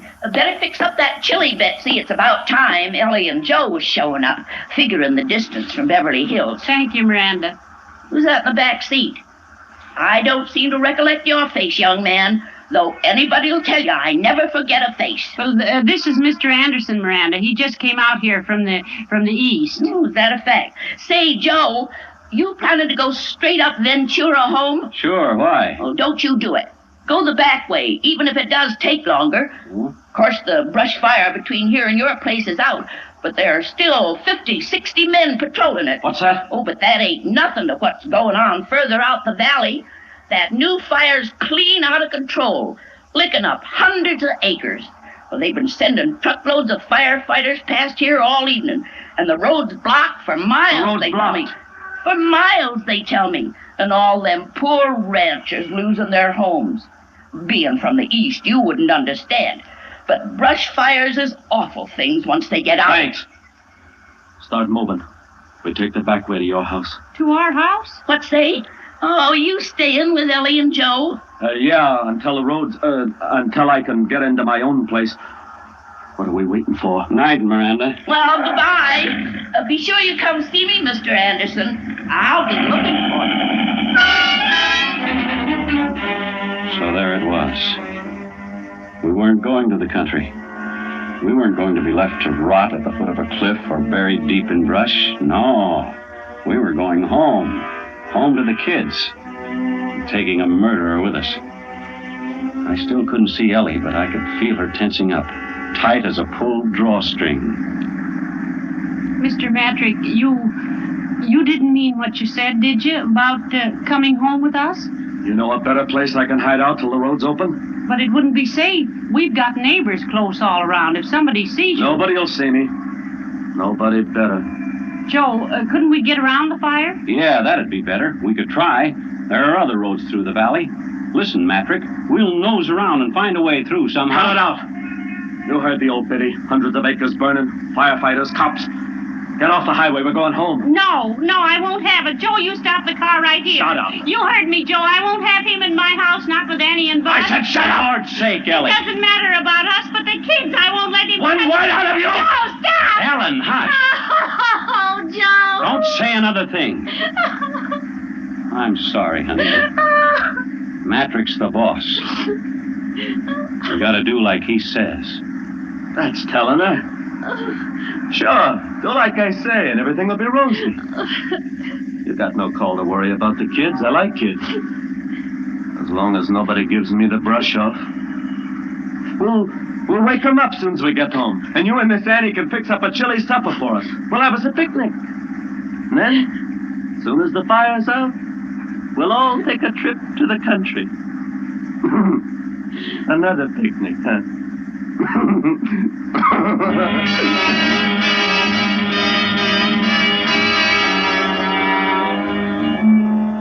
You keep going. As long as you're breathing, you keep going. Even when it looks like there's no way out, you hang on by your toenails. We poked up and down those black valley streets that twist and turn and sometimes wind up in dead ends. Ellie stopped crying after a while. She slumped down with her head rolling on the seat back, limp as a rag doll with the stuffing leaked out. It took a long time, but it had to come to an end. I saw the bulk of the house looming up. There was light sneaking around the edges of the blinds up in Annie's room. She wasn't asleep after all. She'd be sitting up in bed, maybe plastering red stuff on her fingers and dreaming about the date with Mike. Bud's room was dark. He'd be wrapped in covers like in a cocoon and dreaming. Whatever boys dream, I couldn't remember.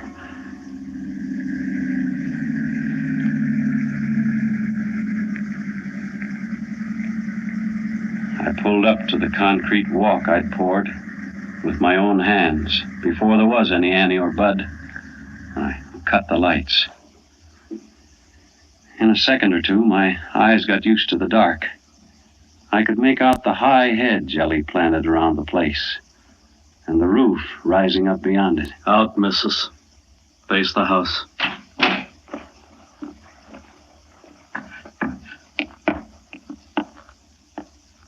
Now you, Mac, slide out the same side. Stand beside her.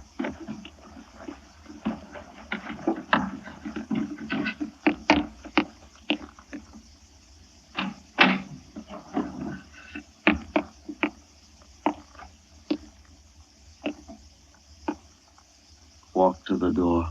Slow and no funny business. I'm right behind you.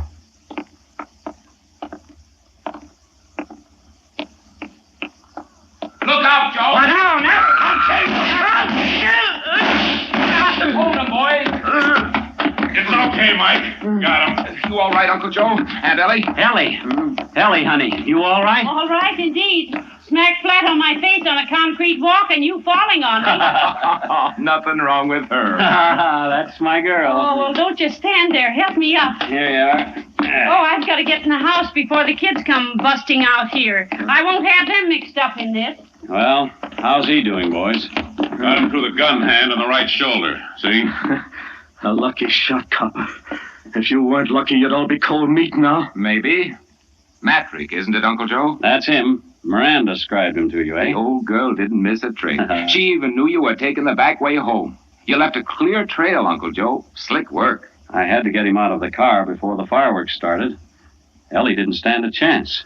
She helped, though. Ellie catches on quick. How bad? A mean guy like Matrick. Make him think you don't want to do something, and he'll break his neck doing it. I let on I was trying to run out of gas. That got us to Bill's. Then we both made out there was no sense going to Miranda's, so we got bullied into going to Miranda's. It was 1,000 to 1 she'd run off at the mouth about the brush fires and scare him into hiding out. After that, all Ellie had to do was turn on the hysterics. He was dead set on coming here. Bright boy, like I said. Bright enough. You did all right, too, Mike. I was watching the rearview mirror all the time you were tailing us, but you never showed. You knew I was there, though. When one officer starts double-talking another officer, he wants to know why. Officer, double talk. You never said a thing to him except that I bought some place out here. Yeah, the Charles place. Poor old man Charles. In a tough spot and moving out for good. Well, what's wrong with that? Matrick, didn't anybody ever tell you it wasn't smart to take up with strangers? Maybe I'd better introduce myself. The name's Charles. Joe Charles, detective, homicide. Tonight I was off duty and was just taking my wife to a movie.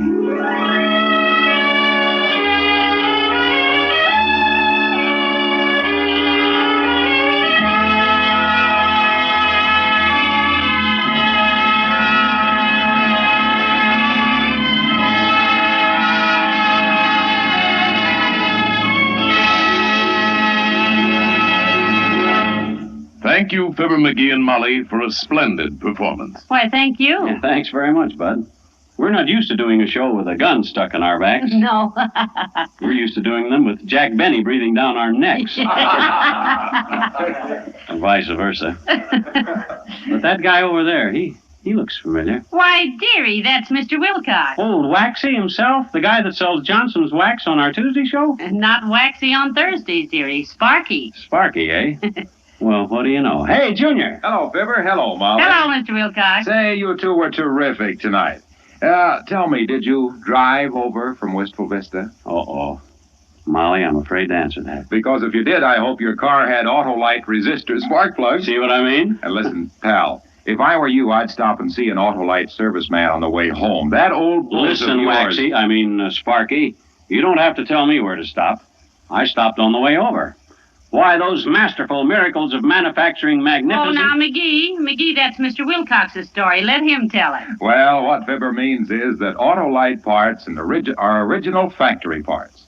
Autolite parts and service and your car go together like McGee and Molly, Hap and Harlow, Amos and Andy. So when you replace worn-out parts, visit your Autolite service station or the dealer who sells your make of car and ask for original factory parts and service. Leading cars use them all. Autolite makes them all. Be right. Get Autolite parts and service.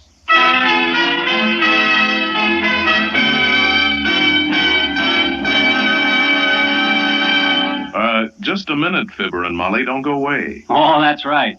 You want us to say that word. If you please. Oh, yes. Well, go ahead, McGee. No, you say it, Molly. Well, why don't we both say it then? Okay. Well, I know you're going to want to hear radio's outstanding theater of thrills next week because Charles Lawton is going to be on the program. Yes, and in a famous story by John Collier called De Mortuis. And it's another gripping study in suspense. Tonight's suspense play was by Sally Thorson, with music composed by Lucien Morawek and conducted by Lud Gluskin. The entire production was under the direction of Anton M. Leader. In the coming weeks, Suspense will present such stars as James Mason, Jane Wyman, and many others. Make it a point to listen each Thursday to Suspense, radio's outstanding theater of thrills. And next Thursday, same time, hear Charles Lawton in De Mortuis.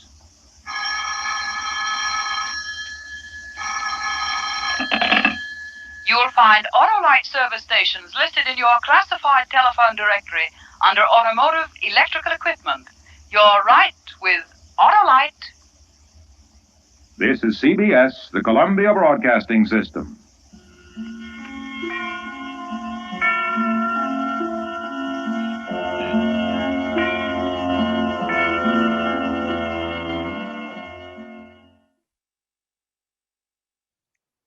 So that pretty much wraps us up for today. If you have any questions, now's a good time to ask, or comments or anything. I think it's interesting that all of the products they're advertising we still have today. Isn't that amazing how long some of these have been around? Yeah. Jeez. Yeah, all of them. It's good.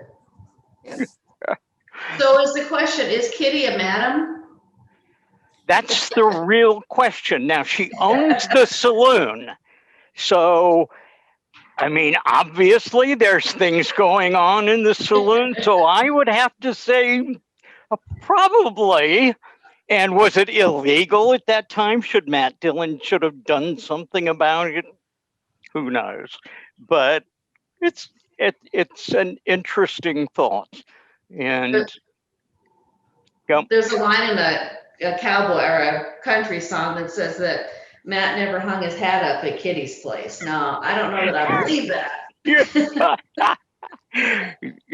That is a really good question, because they never tell them about getting together, and who knows? Who knows? That's funny. Okay, well, I really appreciate you guys taking a couple hours of your day out and spending them with me here. This is kind of my hobby. I've got probably 500,000 old shows. Oh, sometimes it's hard to choose, what we do each time. I try and mix things up a little. But anyway, again, I'll say, for those of you who weren't there the first time, let Lori know if you are interested in doing it again. I do it once a month for KU, and I'd be happy to do it monthly or quarterly or yearly or whatever for you guys too. I really enjoy it. Oh, fun. We appreciate it, John. It was fun. Yeah, oh, I do too. Thank you so much for the opportunity to do this. All right. Thank you so much. Thank you. Goodbye, bye, everybody. Bye. Take care. Bye. All right. Bye-bye. Bye. Bye.